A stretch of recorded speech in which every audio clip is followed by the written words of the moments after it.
શું કીધું છે કે જે ટ્યુબ છે એ ટ્યુબની અંદર હવા ક્યારે ભરવામાં આવે છે? तो एनो जवाब शू थशे कि जब ट्यूब में हवा कम हो जाती है या ट्यूब में पंक्चर हो जाता है तब उसमें हवा भरी जाती है। प्रश्न 4, चित्र में कुत्ता मुंह लटकाकर क्यों लेट गया है? એટલે કે ચિત્રમાં કૂતરો છે એ કૂતરો પોતાનું મોઢું લટકાવીને કેમ સૂઈ ગયો છે?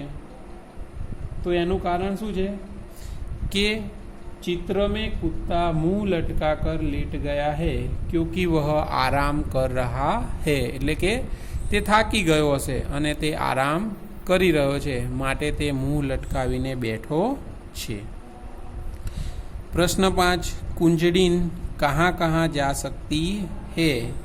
कुंजड़ीन એટલે सब्जी बेचने वाली स्त्री, એટલે કે જે શાકભાજી વેચવાવાળી સ્ત્રી છે એ શાકભાજી વેચવાવાળી સ્ત્રી શાકભાજી વેચવા ક્યાં ક્યાં જતી હશે અથવા ક્યાં ક્યાં જઈ શકે છે? તો એનો જવાબ શું થશે कि कुंजड़ीन अपनी सब्जियां बेचने के लिए घर घर और गली गली में जा सकती है। बराबर, એટલે કે તે દરેક વ્યક્તિના ઘરે ઘરે અને દરેક શેરી મોહલ્લામાં જઈ શકે છે। 6, रिक्शे में एक ही यात्री क्यों बैठा है? એટલે કે જે આપણે ચિત્રમાં જોયું કે રિક્ષા છે એ રિક્ષામાં એક જ મુસાફર કેમ બેઠો છે? તો એનો જવાબ શું થશે? रिक्शे में एक ही यात्री बैठा है क्योंकि रिक्शे वाले को दूसरी सवारियाँ नहीं मिली, એટલે કે તેને બીજો કોઈ મુસાફર મળ્યો નથી માટે તેની રિક્ષામાં એક જ મુસાફર બેઠો છે। તો વિદ્યાર્થી મિત્રો, આપણે પહેલું ચિત્ર છે એ પહેલા ચિત્રની અંદર જોયું કે આ જે ક્રિયાઓ બની રહી છે તો એને લગતા કેટલાક પ્રશ્નો હતા, એ પ્રશ્નોના જવાબની આપણે ચર્ચા કરી લીધી। તો હવે આપણે આગળ જોઈએ તો એવું જ બીજું એક ચિત્ર છે। બીજું ચિત્ર પાછળ તમને આપેલું છે તો તમે પાઠ્યપુસ્તકનું જે પેજ નંબર 1 છે એ પેજ નંબર 1 ફેરવશો તો એની પાછળ તમને બીજું પાઠ્યપુસ્તકમાં ચિત્ર આપેલું છે। તો તમે જુઓ તો એ ચિત્રમાં શું બતાવવામાં આવ્યું છે? પહેલું ચિત્ર હતું એ આપણે જોયું, હવે આ બીજું ચિત્ર છે તો બીજું ચિત્ર તમે જુઓ તો બીજા ચિત્રમાં તમારે નિરીક્ષણ કરવાનું છે અને એની નીચે કેટલાક પ્રશ્નોના જવાબ આપેલા છે એ જવાબની આપણે ચર્ચા કરવાની છે। તો પહેલું ચિત્ર કેવું વ્યવસ્થિત હતું અને આ જે બીજું ચિત્ર છે તો બીજા ચિત્રમાં જો કેવી ક્રિયાઓ બને છે તો સાયકલવાળો છે, સાયકલવાળો હવા ભરતો હોય છે તો એ નીચે પડી જાય છે। શાકભાજી વેચવાવાળી સ્ત્રી હતી તો એ શાકભાજી વેચવાવાળી સ્ત્રીની ટોકરીમાંથી બધી શાકભાજી નીચે પડી જાય છે। ફુગ્ગાવાળો છે તો એ ફુગ્ગાવાળાના બધા જ ફુગ્ગા હવામાં ઉડી જાય છે। પછી મોચી છે, એ મોચીનો જે માલ સામાન છે એ બધો ઉલટ સુલટ થઈ જાય છે, એટલે કે ઇધર ઉધર ગીર જાતા है। એટલે મોચી છે, મોચીનો બધો સામાન છે એ સામાન રસ્તા ઉપર પડી જાય છે। જે કૂતરો આરામ કરી રહ્યો હોય છે એ કૂતરો પણ ઊભો થઈને દોડવા લાગે છે। આગળ જોઈએ તો આપ્યું છે કે મોટરસાઇકલ અને જે રિક્ષા છે એ રિક્ષા બંને વચ્ચે અકસ્માત થઈ જાય છે। તો આ બીજું ચિત્ર છે। બીજા ચિત્રમાં જે ક્રિયાઓ બને છે, જે ઘટના બને છે એની આપણે વાત કરી। પછી જોઈએ તો જે સાયકલવાળાની દુકાન હતી એ દુકાન ઉપર જે લાકડીનો દંડો હતો એ દંડા ઉપર પોપટ બેઠો હતો તો એ પોપટ પણ ઉડી જાય છે। બરાબર, તો બીજું ચિત્ર જોઈએ તો બીજું ચિત્ર જોઈને જ આપણને ખબર પડી જાય છે કે બીજું ચિત્ર અસ્તવ્યસ્ત થઈ ગયું છે। એટલા માટે તો આપણે આ ચિત્રનું નિરીક્ષણ કર્યું, જેમ મેં તમને આગળ કીધું હતું એમ કે દરેક પોતાની વિચાર શક્તિ પ્રમાણે અને નિરીક્ષણ શક્તિ પ્રમાણે અલગ અલગ ઘટનાઓ બને છે, અલગ અલગ ઘટનાઓને પોતાની રીતે વિચારે છે અને પોતે પ્રશ્નોના જવાબ આપે છે. તો અહીંયા આપણે નીચેના પ્રશ્નો આપેલા છે, એ પ્રશ્નોની ચર્ચા કરવાની છે. प्रश्न 1 है, टायर फटने पर क्या क्या हुआ? शू कीधुं छे कि टायर फाटवा पछी शू शू बन्युं, एम शू थयुं? तो एनो जवाब आपणे जोईए तो एमां शू कीधुं छे कि टायर फटने पर टायर में हवा भरने वाला आदमी गिर पड़ा. बराबर. पहली घटना आपणे जोईए कि एक व्यक्ति होय छे ए साइकलना टायरमां हवा भरी रह्यो होय छे, पण टायर फूटे છે. હવા વધારે ભરી નાખવાથી એ ટાયર છે એ ટાયર ફૂટે છે. તો એ ટાયર ફૂટવા પર જે હવા ભરતો વ્યક્તિ છે એ વ્યક્તિ નીચે પડી જાય છે અને સાયકલ પણ નીચે પડી જાય છે. બીજી ક્રિયા શું થશે કે જે कुंजड़ीन के सिर पर से टोकरी गिर गई और सब्जियां जमीन पर बिखर गई. એટલે કે જે શાકભાજી વેચવાવાળી સ્ત્રી હતી તો એના માથે જે શાકભાજીની ટોપલી હતી એ ટોપલી નીચે પડી ગઈ અને જે શાકભાજી હતી એ બધી શાકભાજી જમીન ઉપર આમ તેમ પડી ગઈ. 3. डंडे पर बैठा तोता उड़ने लगा. એટલે કે જે પોપટ દંડા ઉપર બેઠો હતો એ પોપટ પણ ઉડવા લાગ્યો, એટલે કે उड़ी गयो. 4. बंधे हुए गुब्बारे छूटकर यहाँ वहाँ उड़ने लगे. એટલે કે જે ફુગ્ગાવાળો વ્યક્તિ હોય છે તો એ પણ એની દંડા ઉપર જે ફુગ્ગા બાંધેલા હોય છે એ ફુગ્ગા છૂટી જાય છે અને તે હવામાં આમ તેમ ઉડવા લાગે છે. 5. मोची का सामान इधर उधर बिखर गया. बराबर. આપણે પહેલા ચિત્રમાં જોયું હતું કે જે મોચી છે એ મોચીનો જે સામાન હોય છે, બરાબર, મોચી કેવો વ્યવસ્થિત બેઠો હોય છે અને કોઈ ગ્રાહકની રાહ જોઈને બેઠો હોય છે કે કોઈ ગ્રાહક આવે તો તે કામ કરે.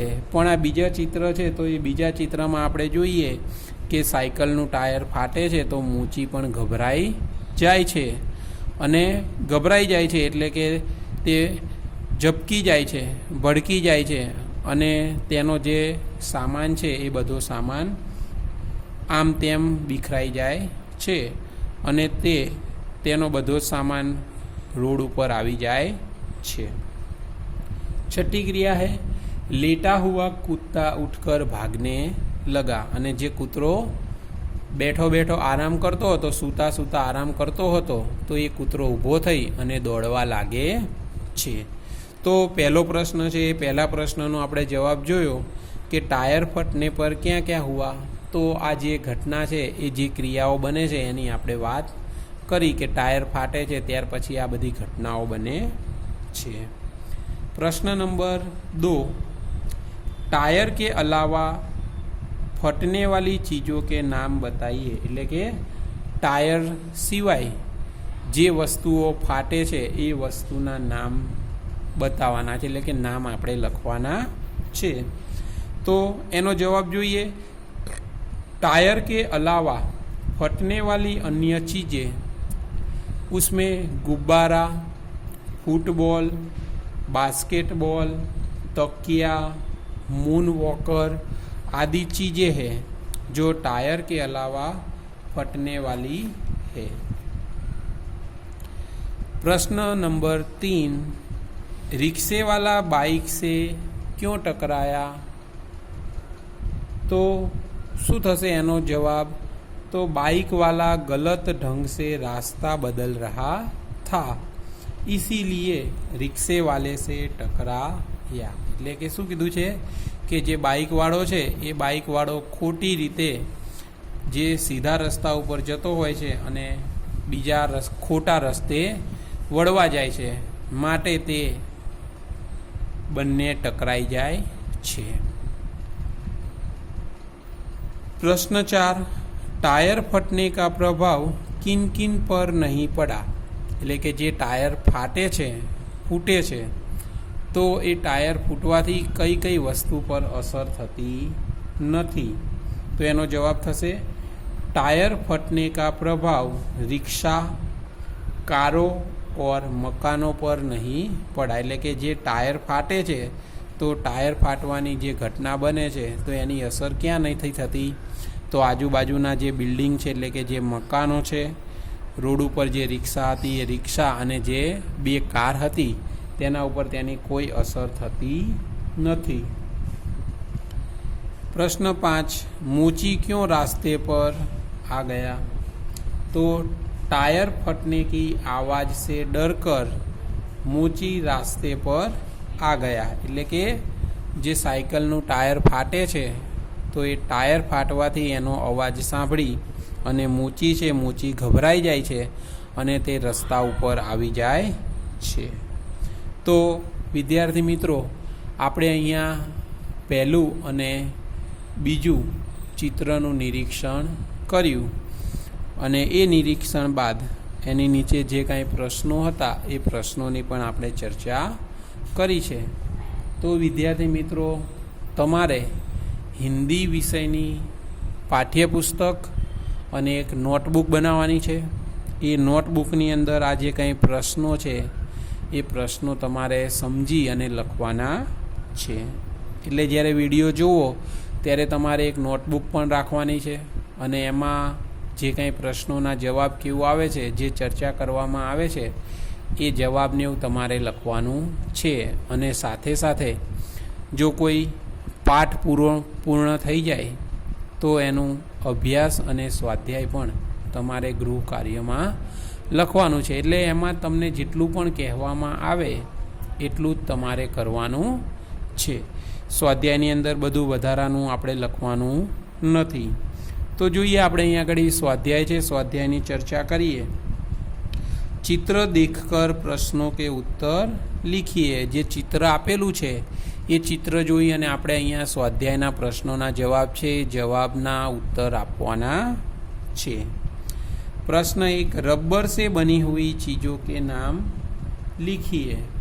હવે ચિત્ર જોઈ અને તમારે પ્રશ્નોના જવાબ આપવાના છે કે રબરથી બનેલી જે વસ્તુઓ છે વસ્તુના નામ તમારે લખવાના છે। તો એમાં આપણે જોઈએ તો એનો જવાબ શું થશે?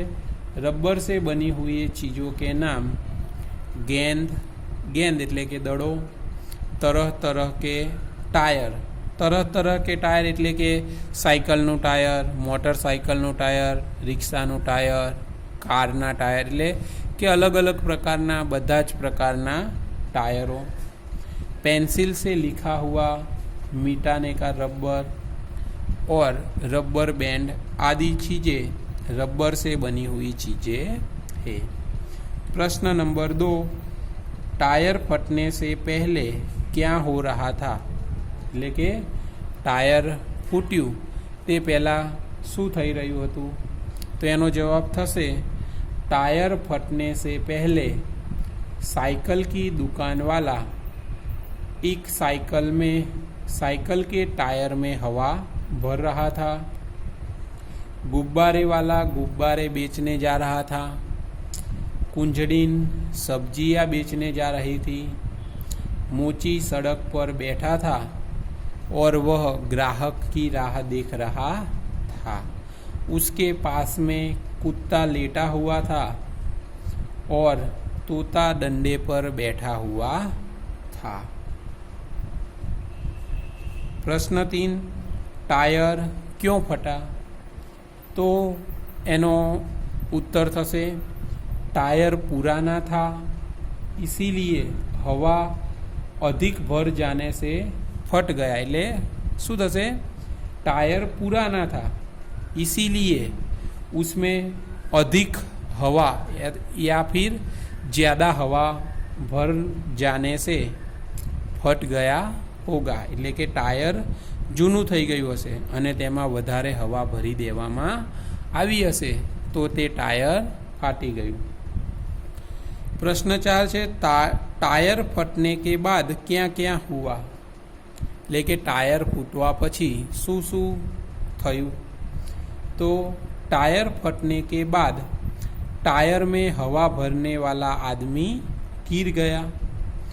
कुंजड़ीन के सिर पर रखी टोकरी नीचे गिर गई और उसकी सारी सब्जियां जमीन पर बिखर गई।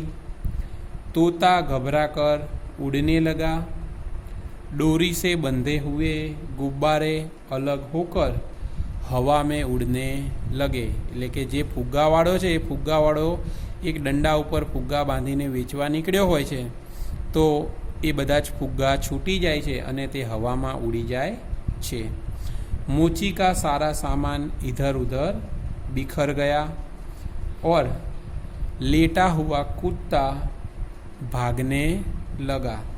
तो जे प्रश्न नंबर 4 છે એ પ્રશ્ન નંબર 4 માં આટલી ઘટનાઓ બને છે। એટલે એટલા માટે કીધું છે કે ટાયર ફટને કે બાદ ક્યાં ક્યાં હુઆ, તો એનો જવાબ મેં તમને કીધો કે ટાયર ફૂટ્યા પછી જે સાયકલમાં હવા ભરનારો વ્યક્તિ હોય છે તે નીચે પડી જાય છે। પછી જે ગુબ્બારા વેચવાવાળો એટલે કે ફુગ્ગા વેચવાવાળો વ્યક્તિ છે તેના બધા ફુગ્ગા હવામાં ઉડી જાય છે। શાકભાજી વેચવાવાળી સ્ત્રી છે એટલે કે કુંજડીન છે, કુંજડીનની ટોકરી નીચે પડે છે અને બધી શાકભાજી જમીનમાં बिखराई જાય છે એટલે કે પડી જાય છે। કૂતરો આરામ કરતો હોય છે તો એ કૂતરો પણ ભાગી જાય છે। પછી જોઈએ બરાબર, તો આ રીતે બધી ઘટના બને છે જે ટાયર ફૂટ્યા પછી થાય છે।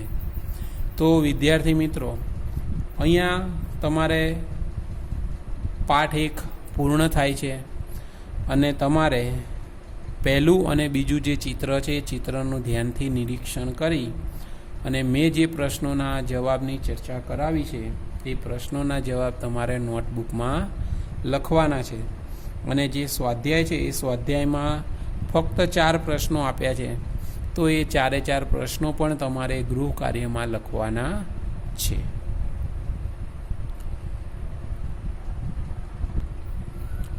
તો વિદ્યાર્થી મિત્રો હવે સ્કૂલો ચાલુ નથી એટલે કે સ્કૂલો ચાલુ થઈ ગઈ છે પણ વિદ્યાર્થીઓને સ્કૂલમાં આવવાનું નથી। કેમ કે કોરોનાની મહામારીને કારણે વિદ્યાર્થીઓને સ્કૂલમાં બોલાવવામાં આવતા નથી પરંતુ ઓનલાઈન શિક્ષણ આપવામાં આવે છે। તો તમારે જેની પાસે પાઠ્યપુસ્તક નથી તો એ દરેક વિદ્યાર્થીઓએ સૌથી પહેલાં તો વહેલી તકે ધોરણ 7 અથવા તો તમારા નાના ભાઈ બહેન કે મોટા ભાઈ બહેન જે કાંઈ ધોરણમાં હોય તો સૌથી પહેલાં તમારે વહેલી તકે દરેક ધોરણની પાઠ્યપુસ્તકો વસાવી લેવાની છે। અને આપણે પણ જે વિદ્યાર્થી પાસે ધોરણ 7ની પાઠ્યપુસ્તક નથી તો દરેક વિદ્યાર્થીઓએ પહેલાં ધોરણ 7ની પાઠ્યપુસ્તકો વસાવી લેવાની છે। અને હવેથી ઓનલાઈન વિડીયો ચાલુ થઈ ગયા છે એટલે કે ઓનલાઈન અભ્યાસ ચાલુ થઈ ગયો છે તો તમારે ઘરે બેઠા બેઠા આ વિડીયો જોવાના છે અને પાઠ્યપુસ્તકમાંથી તમારે સમજવાનું છે।